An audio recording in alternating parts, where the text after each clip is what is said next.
Good evening. This is the Legends edition.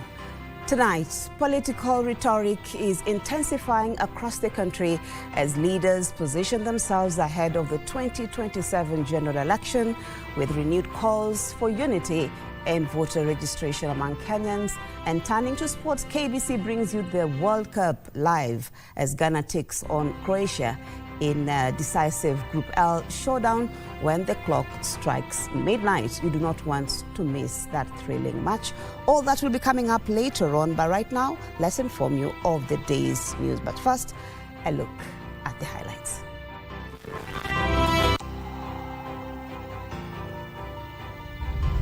MSMEs are not the margins of the economy. They are its mainstream. President William Ruto pledges support for MSMEs to enable them to thrive. Politicians and government officials from Nyanza region back President William Ruto's re-election bid for continued development. Interior CS Kipchumba Murkomen accuses former Deputy President Rigathi Gachagua and other opposition leaders of fueling divisive politics.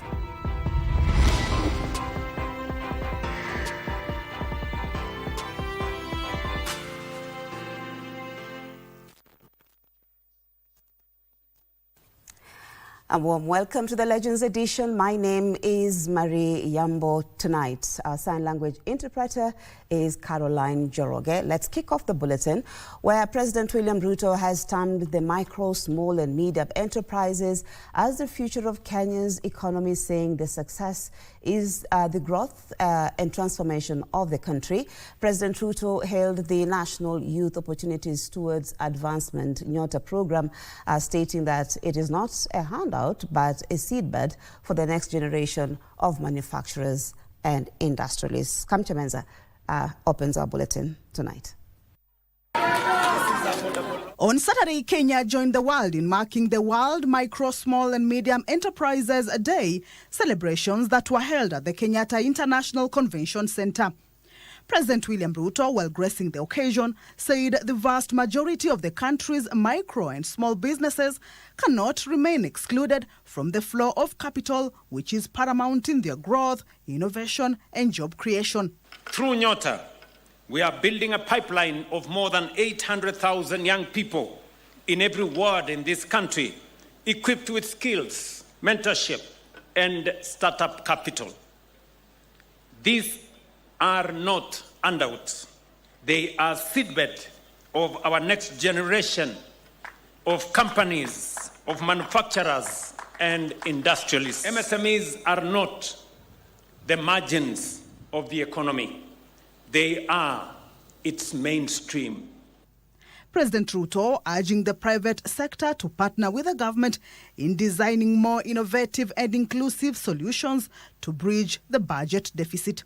I have insisted that participating banks, Equity, KCB, CDN, Cooperative Bank, they should not lend beyond 10%. It must be below 10%. That is my take, that it must be single digit. I know you have been discussing 12%, I don't know, 13%. I have said no. These hustlers cannot pay. The government has further committed to ensure the implementation of policies to enable MSMEs to thrive and meaningfully contribute to the economy. Sisi tumeanzisha ile kamati ya kwenda kila region ya nchi hii kuongea na hawa wananchi ili wajue zile opportunities ambazo ziko. Wajue wakianza biashara mambo ya pesa wanapata wapi? Wakianza biashara masoko ziko wapi? Soko la hapa na masoko ile ya nje. Na mambo ya teknolojia yote. Na sisi kama wizara sasa tumekuja na MSME policy 2026. The question that all of us from private sector, from the MSM ecosystem, government, private sector, development partners, we need to ask yourself, how are we going to support MSMEs to grow, to increase their productivity, so that then they can help us to generate the jobs that will cushion us from facing that very imminent crisis. Under the UN Sustainable Development Cooperation Framework, our task is to connect policy with delivery, financing with inclusion, innovation with jobs. I'm Chimenza for the Legends edition. Political leaders and government officials from the Nyanza region have commended area residents for ignoring calls to participate in Thursday's protest, noting it showed a region that is ready for development. The leaders who congregated in Migori for a women's empowerment initiative called upon the locals to back President William Ruto's re-election bid for continued universal development. And as Weekly Vocation now reports, the Lakeside residents were further challenged to enlist as voters in their numbers to accord the region a much-needed voice ahead of next year's polls. The broad-based government-allied leaders gathered in Migori on Saturday for a women empowerment initiative that was also meant to mobilize grassroots support for the Orange Democratic Movement ahead of next year's general elections.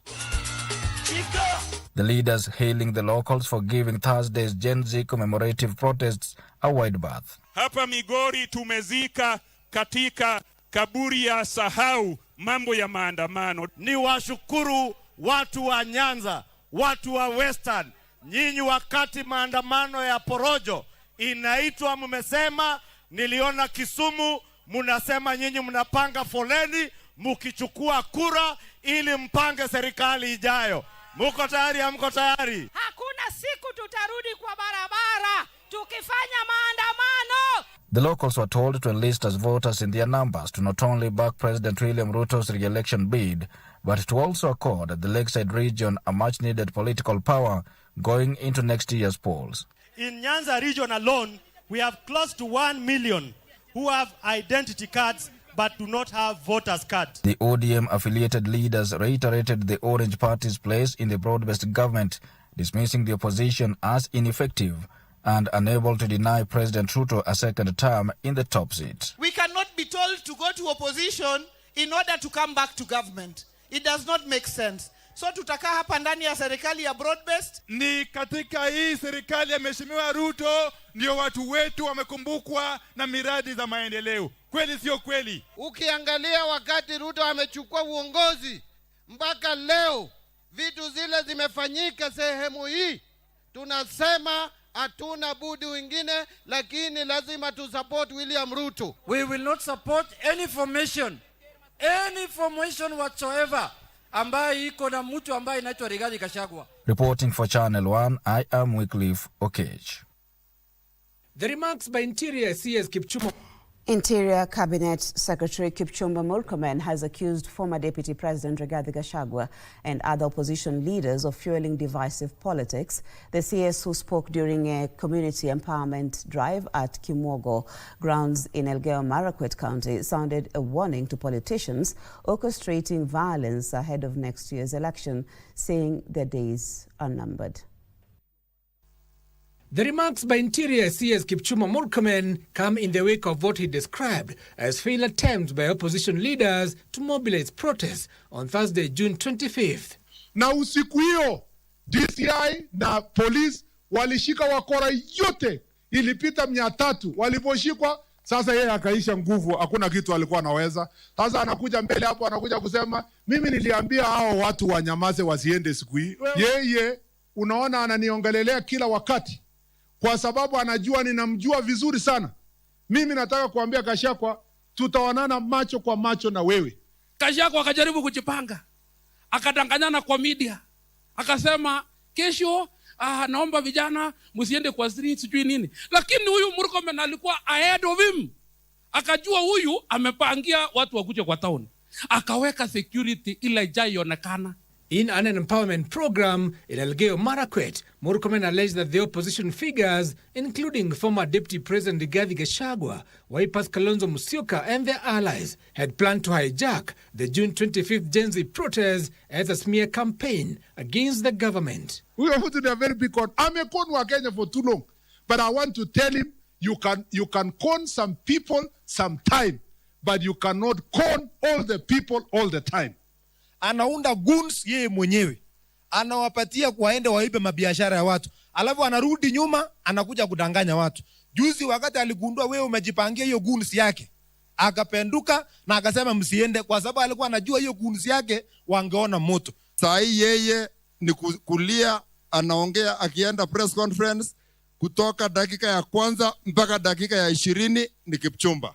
The CS is assuring the country of a safe and secure electioneering period ahead of the 2027 polls. Any person who is involved in matters of recruiting gangs and criminals, we will deal with them perpendicularly.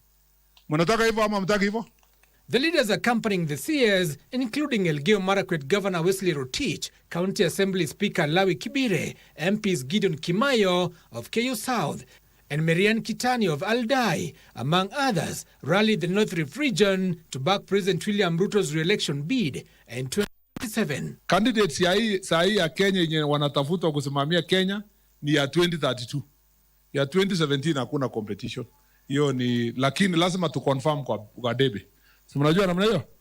Give us minor Legends Edition. We now take our first commercial break on the Legends Edition. We'll be back with more news. Stay with us.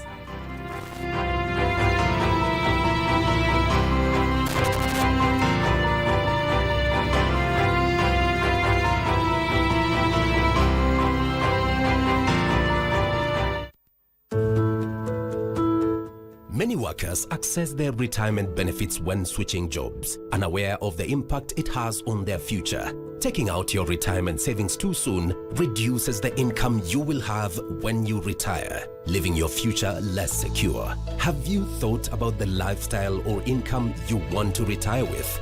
The earlier you start saving, the better. And the more you save, the more secure your future will be. Increase your savings today and live your golden years the way you've always dreamed. For more information, visit our website www.rba.go.ke, call our toll-free line 0800-720-300 or email info@rba.go.ke. Secure your future. Secure your peace of mind. RBA, safeguarding your retirement benefits.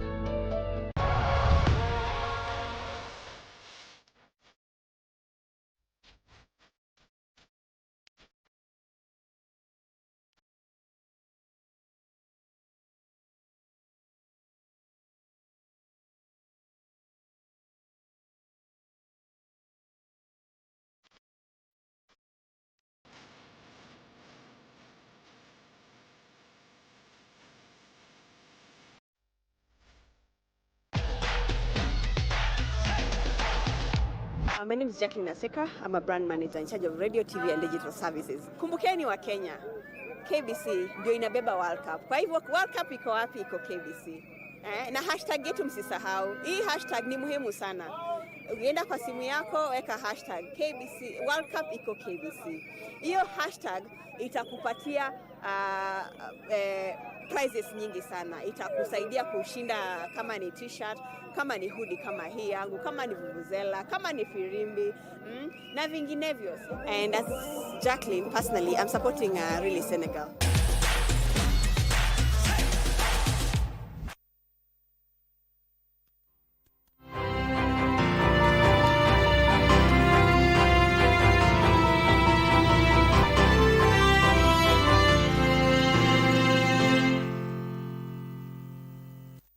Welcome back to the Legends Edition. We continue with the news, where Kenya Kwanza leaders on Saturday intensified their political outreach in Western Kenya, holding engagements in Lurambi constituency, Kakamega County, and Teso South constituency in Busia County, as they rallied support for President William Ruto ahead of the 2027 general election. Speaking during a women empowerment program at Ikonyelo grounds in Lurambi, Kakamega County, UDA bigwigs led by President's aide Farouk Kibet urged residents, particularly the youth, to acquire national identity cards and register as voters, saying the ballot will be a decisive tool in the 2027 general elections.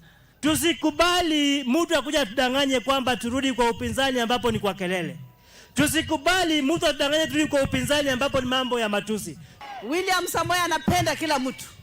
Anapenda kanisa. Anapenda kina mama, wazee kwa vijana. Na kuna mkabila fulani hataki watu wachangie kanisa. Kwa magharibi tunasema William Ruto tutam. Watu ya Busia mnasemaje? Nione tutam ya William Ruto. Political leaders from Western Kenya present intensified calls for President William Ruto to nominate National Assembly Speaker Moses Wetangula as his running mate in the 2027 general elections, arguing that the region's growing political unity and the voting strength justifies the position. Lakini mheshimiwa Spika, sisi tunakuambia ya kwamba hii kura inakuja. Sisi tunataka mheshimiwa Rais William Ruto atupatie deputy president ule tunaenda 2027 tukimaliza kura. Sasa sisi tunaanza kujipanga mambo ya 2030. Hapa Kakamega na mkoa wa Magharibi kuuza William Ruto ni kazi rahisi sana kwa sababu ya maendeleo ambayo tunaona hapa. In Nairobi County, woman MP Esther Passaris differed with the opposition, accusing it of dividing Kenyans along tribal lines. Me, I want to tell the opposition, they call themselves the United Opposition. I want to tell them that do not take the peace that we have in this country for granted. Gishoki Washira, Legends Editions. The Kenya Revenue Authority targets to mobilize about 150,000 annual tax returns in Kisumu County. The number includes taxpayers and nil filers. The taxman today conducted a file and pay sensitization campaign in the county as the clock ticks towards the deadline of 30th June.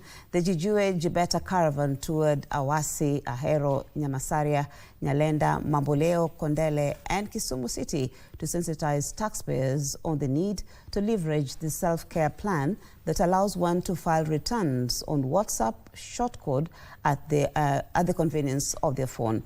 The Kenya Broadcasting Corporation is partnering with the taxman in the campaign. Ujumbe nilipata jana. Sasa nilikuwa nakuwa na wasiwasi na uoga juu ya hii ujumbe. Pengine nikienda kwa maofisi yao, pengine nitawekwa ndani ama itakuwaje. Kwa hivyo vile nimekuja hapa kuketi kidogo kupumzika, nikaona kama hawa wanatangaza hili jambo na nikaamua niende ili waangalie hii kitu iko na namna gani. Na vile mambo ya kustuka ni ya kwamba nilienda alafu wakanifanyia hii jambo bure wakaactivate, na sasa ninaweza kusema niko na furaha sana kwa sababu wamenifanyia hata bure.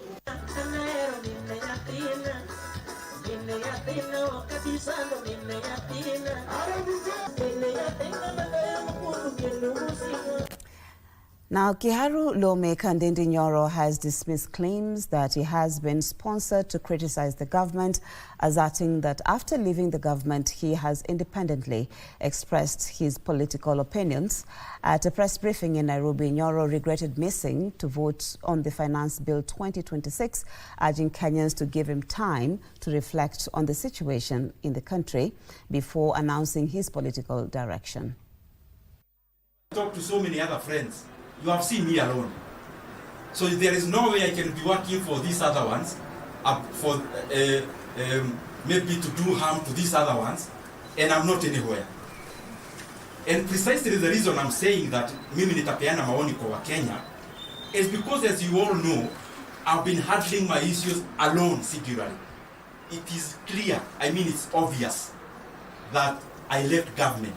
It's obvious. But I keep answering this question, not more because Kenya has asked me, but because politicians provoke me to keep on defending it.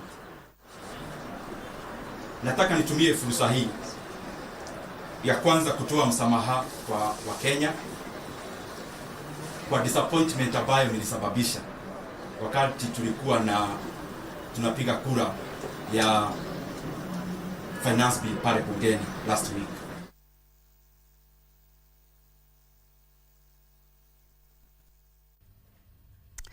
Now, women in the country have been encouraged to familiarize themselves with the legal frameworks that affect their rights to own and inherit land during a training forum organized by Capacity Enhancement for Women Land Change Agents. It was noted that women's capacity to support their families through farming practices can be enhanced by the access to land. The program brought together women from various rural communities to enhance their understanding of laws governing property rights and ownership in Kenya. According to the 2022 Kenya Demographic and Health Survey, only 3% of Kenyan women own land alone. This is despite women being the backbone of Kenya's agricultural sector, accounting for an estimated 75 to 80% of small-scale agricultural labor. It is for this reason that Women Empowerment for Resilient Rural Areas Organization, also known as We4R, conducted a training in Nakuru for women from various rural communities to enhance their understanding of laws governing property rights and ownership in Kenya. Limited knowledge of legal provisions has left many women vulnerable to land dispossession, particularly during divorce, separation, or after the death of a spouse. Some women in rural areas, they lack what we call capacity building and skills. And if we educate them on such matters of marriage and inheritance laws, at least they can have that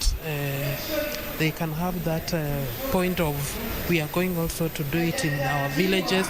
They are also going to educate others in those villages where they come from, in the counties where they come from.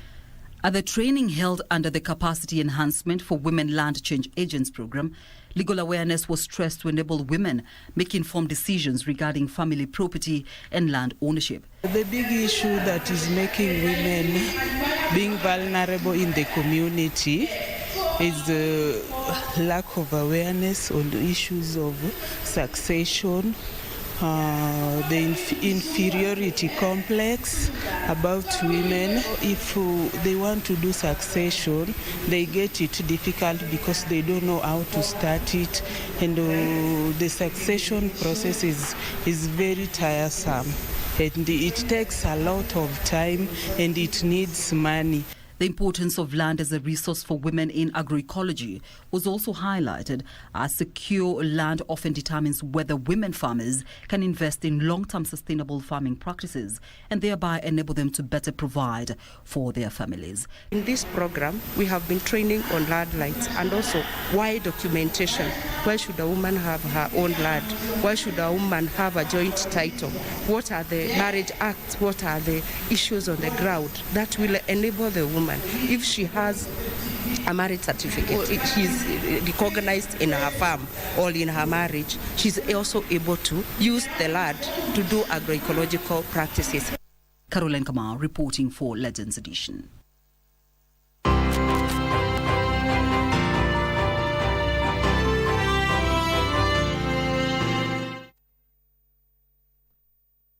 Wakenya, ni wakati mwingine wa kuhakikisha kuwa umefile KRA returns. Je, uko rada una challenge yoyote? Usiwe na shaka. KRA wakishirikiana na KBC Channel 1 wanakuja hapo ulipo kusaidia kufile returns na kulipia ushuru wako. Jiunge na msafara wa KRA Roadshow, uwe fiti mambo ya returns. Tarehe 28 mwezi Juni, msafara wa KRA utatua katika kaunti ya Homa Bay. Tutaanzia katika Homa Bay Town, tuingie Kendu Bay, Oyugis Town, Rangwe Market, Mbita Point, Rusinga Island and Market, Mdhiwa Market, Rodri Kopani Stage, Kosele Market, kisha tumalizie Suba Town. Tarehe 30 Juni iko mlangoni. Usingoje hadi dakika za mwisho. File KRA returns mapema. Ishi bila stress. Jijue, jibeta. KRA, tulipe ushuru, tujitegemee.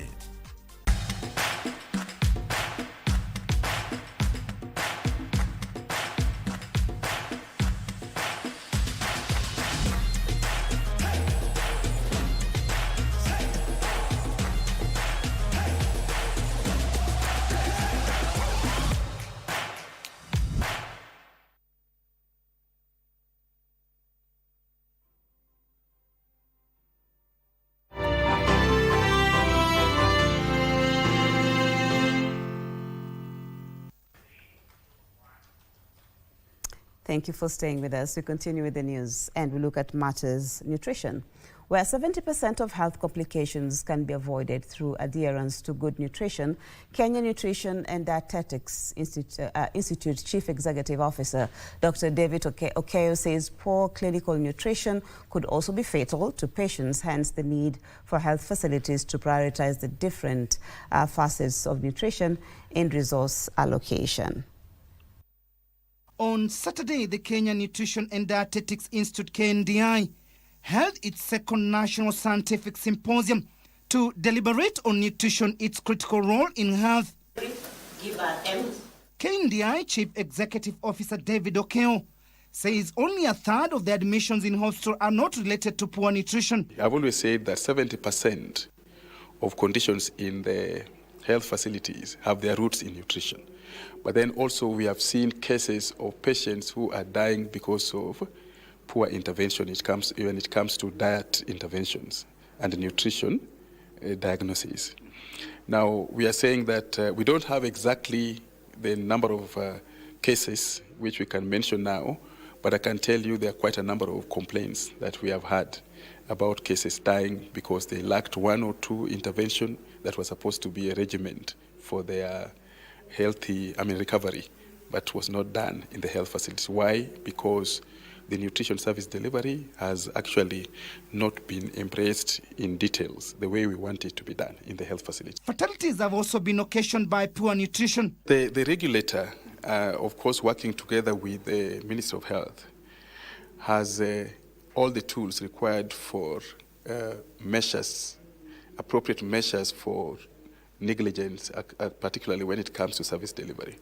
But I think also the most important is not only negligence, but it is more of a governance matter that needs to be addressed from the management of such facilities, because a professional will only be effective if they are given resources. The symposium was held under the theme Advancing Excellence in Nutrition Care and Standardizing Practice through Updated Protocols. Our priorities include developing and strengthening evidence-based national clinical nutrition standards and guidelines, supporting implementation of standardized nutrition care across all levels of healthcare, strengthening quality assurance system for nutrition services, building capacity of our nutrition workforce, integrating nutrition into digital health and health information system. The protocols call for entrenching the different facets of nutrition in healthcare. That protocol can be used in terms of even estimating the cost that is reimbursable from SHA. So I can say that we are doing something. As a ministry, we already have a final draft of a clinical nutrition manual, which is just at the process of going for leadership approval. Once that is approved, then we can be able to go back to the panel with approved guidance, so that then our consideration, the one that we had given, can be considered. Timothy Kipnosu for Legends Edition. Now, for decades, a prison has been defined as a facility for those found guilty of breaking the law. Yet, within the walls of Kenya's women's prisons is a vulnerable and innocent group of hundreds of children whose sole crime is being born there. However, various humanitarian organizations are now partnering with the government to restore dignity to these children, provide essential care, and create much-needed child-friendly spaces. And one such initiative is the Mothers and Babies Behind Bars by the Eco Network Africa Foundation, which seeks to improve the welfare of incarcerated mothers and their children. Here is the story of struggle and hope by John Kahiro. For years, children born or raised behind prison walls have remained the silent victims of circumstances beyond their control. In Kenya, approximately 400 children are living with their incarcerated mothers. No playgrounds, no neighborhood walks, just long-guarded walls and some hope that perhaps one day the physical barriers will not define their future. Our cells have not been the best of spaces, and to be honest, there's no reason why a baby 0 to 4 years should be incarcerated. They have done no crime, they have not offended anyone. But inside Murang'a Women's Prison, that hope is beginning to take a different turn, courtesy of the official unveiling of the Mothers and Babies Behind the Bars initiative. Before, what was happening is that they would be together with all the rest of the inmates in the cells, which is quite a challenge because then, a mother is a mother. You want to be with your child. The program by the ECHO Network Africa Foundation, in collaboration with the State Department for Correctional Services, seeks to provide direct maternal dignity interventions. These innocent children are not offenders. Yet, circumstances place them within correctional environments that during their formative years. As a service, we have a moral, legal, and humanitarian obligation to ensure that their developmental, nutritional, health, educational, and psychosocial needs are adequately met. To the children by providing little things like this, which are actually donated to us by our partners. These are blankets, small blankets that otherwise women in prison would not access, to also provide them with basic things like diapers, provide them basic things like aremis, mafuta, and such like little things that really make life comfortable. The program has further received a major boost with the unveiling of a new accommodation facility at Murang'a Prison in Murang'a County, equipped with modern beds and child-friendly sleeping spaces for both mothers and their children, in an effort aimed at creating a safer and more dignified environment for those beginning life behind bars. Mchango huu unaonyesha kuwa jamii inaendelea kuamini kuwa kila mmoja wenu ana uwezo wa kubadilika, kurekebisha maisha yake na kuwa mwanajamii mwema mwenye mchango chanya. Dada zangu na ndugu zangu, kuwa gerezani sio mwisho wa maisha yenu, wala hakufuti utu na dhamani yenu kama binadamu. For the first time today, mothers in this correctional facility will spend their time nights with their babies because they have beds, they have bedding, they have mosquito nets, and they can comfortably have a good night's sleep. For the children, such acts of compassion, partnership, and dignity-centered care will give them a fairer start in life, and to their mothers, some hope that this is not the end of life, but the beginning of a new chapter. And to also encourage themselves so that in their day-to-day, they may remember who they really are, that they are valuable, that they are one of a kind, that they are unique, that they are strong, and that they are very special. John Kahiro for Legends Edition.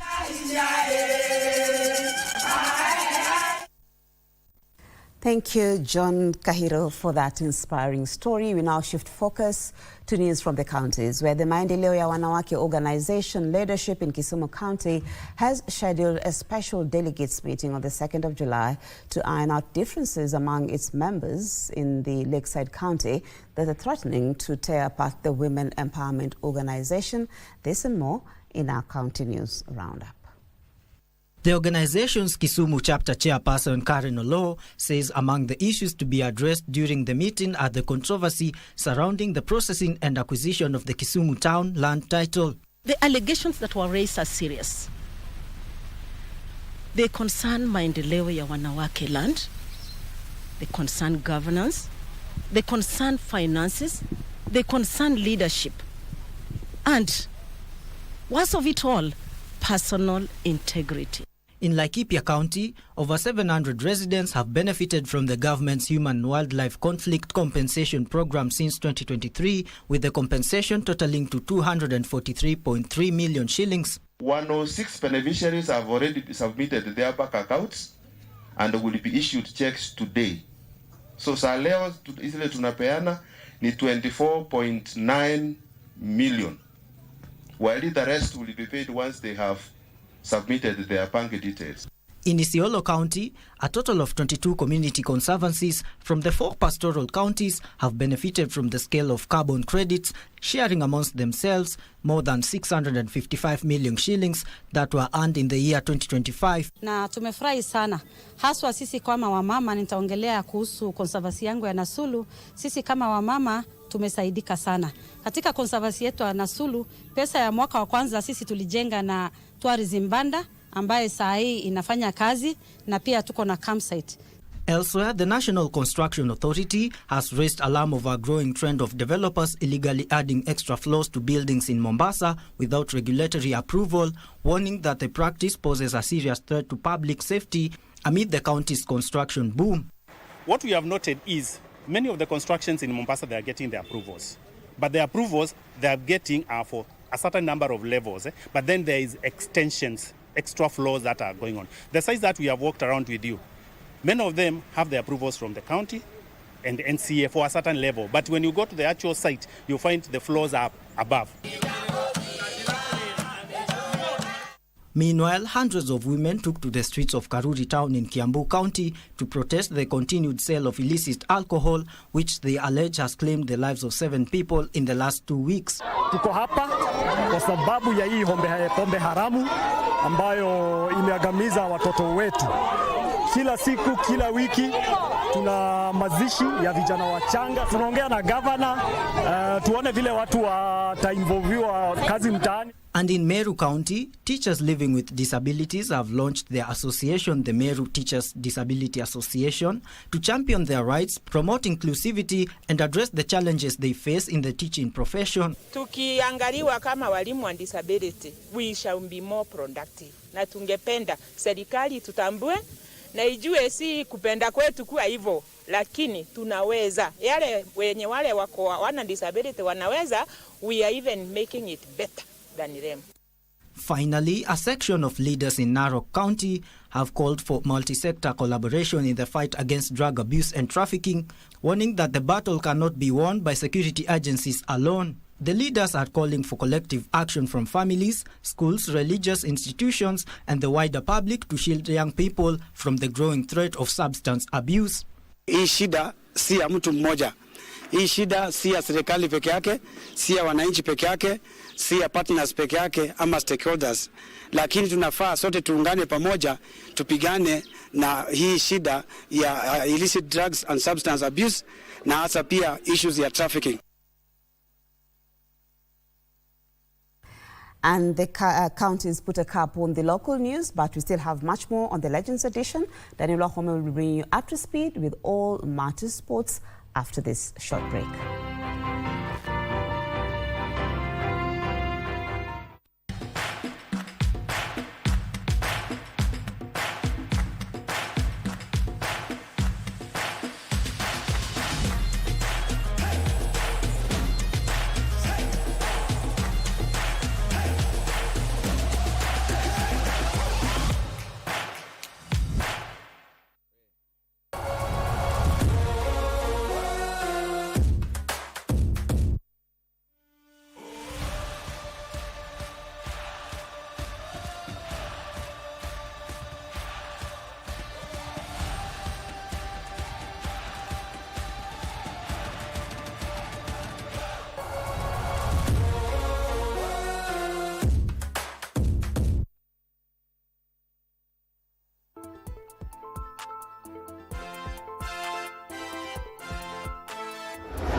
A very good evening to you. My name is Daniel Wahome and welcome to Legends Edition Sport. Now, Kenya's Junior Baseball 5 team has advanced to the final of the East African Regional Baseball 5 Championship in Kampala, Uganda, keeping alive their hopes of reclaiming the regional title. The Kenyan youngsters booked their place in the final after receiving a walkover against South Sudan before defeating Tanzania by 2-0 in the semi-finals and winning their matches 10 innings to 1 and 11 innings to 0. The dominant victory extended Kenya's unbeaten run in the tournament. Kenya will now face host Uganda in the final after they edged Tanzania by 2-1 in the other semi-final. The clash offers Kenya the perfect opportunity to avenge last year's defeat to Uganda and reclaim the East African Baseball 5 crown. We lost, lakini ilikuwa fun na ndo lengo la baseball. We are here to play, we are here to compete, but we are here to have fun. So hiyo ndio kitu ambayo inatakiwa iwepo. Game naye imechezwa poa, but haikuwa poa sana, ila tumeperform vizuri. Naona kesho saa tunaenda finali, ila we will give our best the way we can. Sisi kuna timu yenye tunaogopa kwa saa hii. We are ready for it. Tuna promise tutawin. We lost to Uganda in the finals after beating them twice in the preliminary. We beat them in the preliminary this time, and we are meeting them again in the finals. So it's going to be an interesting game, but we are up for it.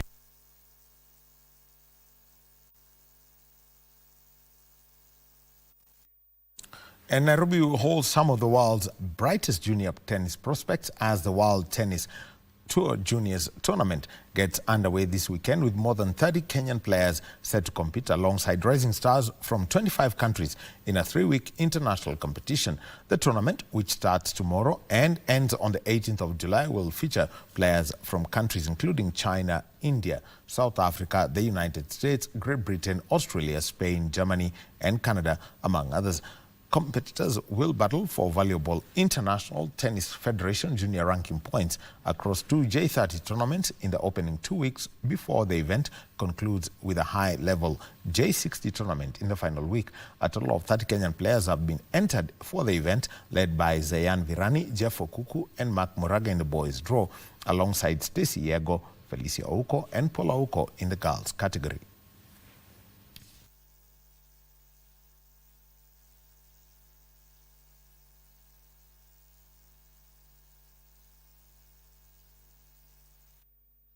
And defending women's champions Kenya Pipeline and former champions Kenya Prisons have booked their places in the Kenya Volleyball Federation National League semi-finals after completing a 2 sets to nil quarter-final playoff sweep in Mombasa. Pipeline is past Nairobi Prisons 25-20, 25-15, 25-14 in Game 2 at the Aga Khan Academy to seal the series, while Kenya Prisons also advanced with the dominant 25-12, 25-15, 25-11 victory over Kenya Army. In the men's competition, Kenya Defence Forces secured a semi-final berth after staging a remarkable comeback from 2 sets down to beat Equity by 3 sets to 2 and complete a 2-0 series sweep.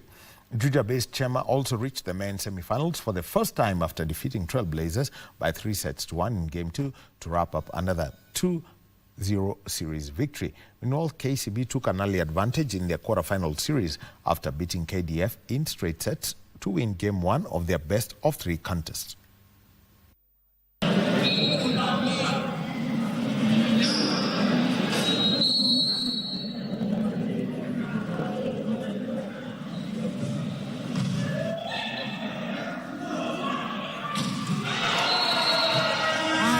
The setter, or is it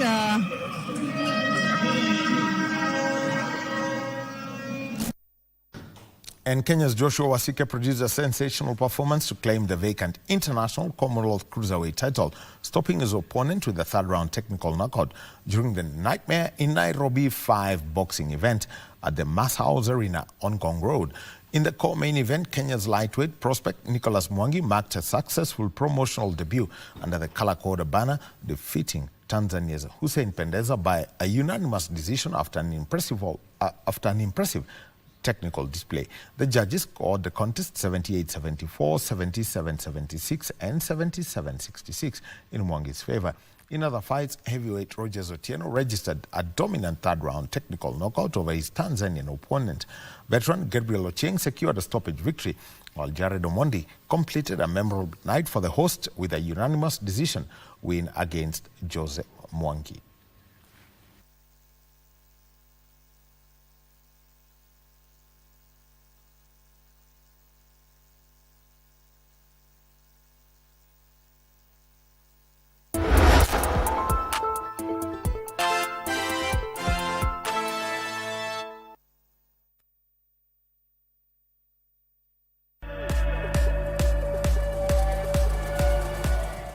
taken by Ndiaye. Edge of the box. Oh, yes. As clean as a whistle second time. It's a double for Papagay. Arguably a cleaner strike than the first one. It's a good talking point either way for our Sporty TV analysts and indeed the viewers. But impact substitution, probably of the tournament. Papagay for Senegal. We mentioned in the first half, it's an easy game. Just keep the ball, keep it simple.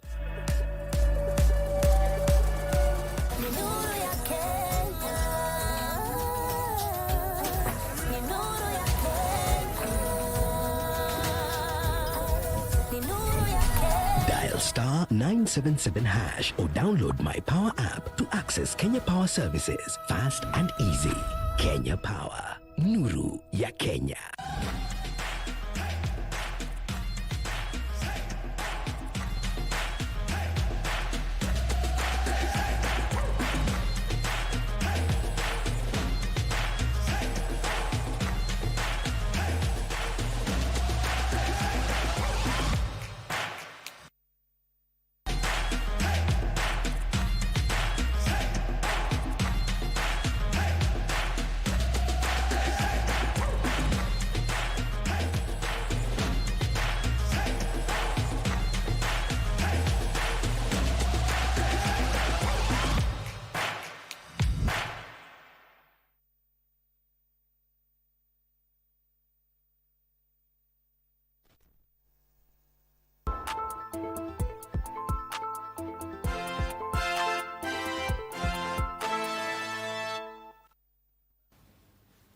And welcome back to Legends Edition Sport. Now, the national judo team member Felix Yambo Okoko has intensified preparations for the upcoming Commonwealth Games in Glasgow, with the 23-year-old targeting a podium finish in the men's under 66 kilogram category as Kenya looks to make an impact at the multi-sport event. The Kenya Prisons officer is currently sharpening his skills ahead of the Games, confident that months of training will enable him to compete with the world's best and raise Kenya's profile in the sport. Okoko has established himself as one of the country's top judokas and will be seeking to convert his impressive domestic performances into international success. Okoko grew up as a street child in Ongata Rongai before discovering judo at the Kajiado North Judo Club at the age of 8.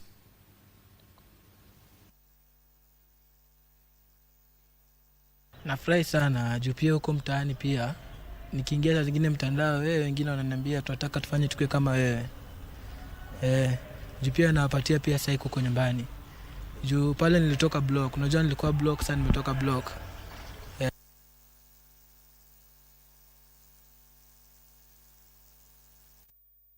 And football fans were treated to a thrilling FIFA World Cup experience as KBC Channel 1 hosted the Bao FIFA Watch Party at Kaloleni, Nairobi County, bringing together supporters to watch the Group I clash between Senegal and Iraq. Sean Muir has the story. Up in large numbers to cheer on their favorite teams as Senegal cruised to a commanding 5-0 victory over Iraq to book their place in the round of 32. The supporters praised the initiative, saying the watch party had created a lively atmosphere that united football lovers while calling for such events to be held throughout the tournament. Sisi kama mashabiki tunasema tournament imekuwa fiti, tunaenjoy, tunawakaribisha tena Bao FIFA bana. Mmeka mkutu support, tunasikia smart sana. Na support Portugal juu Cristiano Ronaldo ni best player wangu na nataka kama inawezekana win World Cup ndio aretire na World Cup. The Bao FIFA Watch Party provided an opportunity for the broadcaster to engage directly with Kenyans by bringing the World Cup experience closer to the fans. Kenya is a place to love and enjoy, and football unites everyone. So watch parties are here. Tutoke nje tuangalie football. Tujibambe wa Kenya. Hizi screens tumwawekea ni zenu. KBC ni yenu. Mjivunie kuwa watazamaji wa KBC. Viewers were also encouraged to continue following all the FIFA World Cup action live on KBC Channel 1. Indeed, it has been a splendid watch party with football fans turning up to support their favorite team. Sean Muya for KBC Channel 1. And defending champion Samson Lemayan retained his Lewa Safari Marathon crown as the Kenya Wildlife Service officer Lydia Simiyu claimed a memorable debut victory in the women's race at the 26th edition of the event held today in Isiolo County. Lemayan, a ranger at Samburu National Reserve, successfully defended his men's 42-kilometer title of clocking 2 hours 27 minutes and 4 seconds. Victor Meno finished second in 2 hours 28 minutes 8 seconds, while Nehemiah Kimaru finished in third place in 2 hours 32 minutes 38 seconds. In the women's race, Kenya Wildlife Service officer Lydia Simiyu made a winning marathon debut, crossing the line in 2 hours 50 minutes and 39 seconds. Lydia Nyansikera finished second in 2 hours 56 minutes and 41 seconds, while Gladys Otero completed the podium in third place.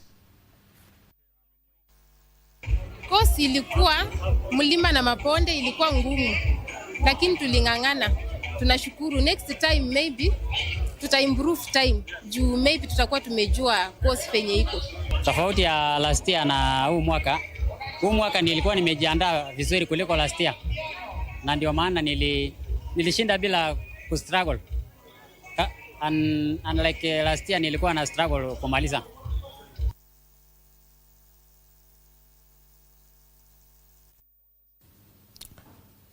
World Cup iko KBC, and our focus has been on African teams. And Africa is making history at the 2026 FIFA World Cup. Debutants Cape Verde have